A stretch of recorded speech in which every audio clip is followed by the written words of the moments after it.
In today's video, I'm going to teach you how to add people to your Clickup workspace seamlessly. Whether you're looking to expand your team or collaborate on projects, adding the right individuals is key. Let's get started by navigating through the Clickup interface, which should feel straightforward once you know where to look. First, let's locate the Invite option. In the main Clickup interface, this is typically found in the lower left corner of the sidebar.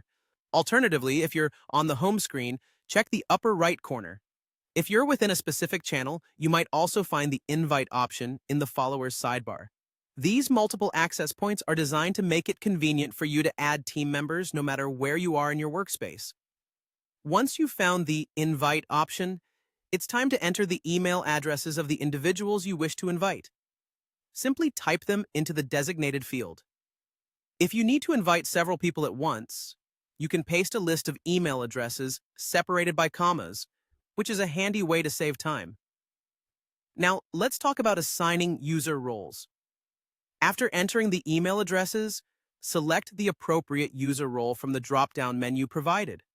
Your options typically include member, admin, guest, or limited member.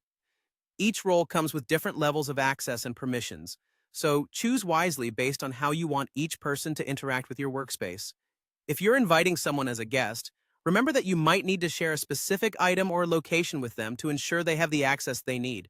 Once you've set up the emails and roles, it's time to send out your invitations. Click the Invite button to send them off.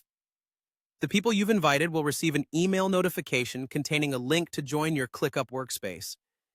Keep in mind that you can manage these invitations through the People settings, giving you the ability to resend or cancel invites if necessary. After your users have accepted their invitations, you can further manage their roles and permissions within the People settings. This includes converting users between roles, such as changing a permission-controlled guest to a view-only guest if circumstances change. It's a good idea to regularly review and adjust these settings to ensure everyone has the appropriate level of access. And there you have it, a straightforward process to effectively add and manage people within Clickup.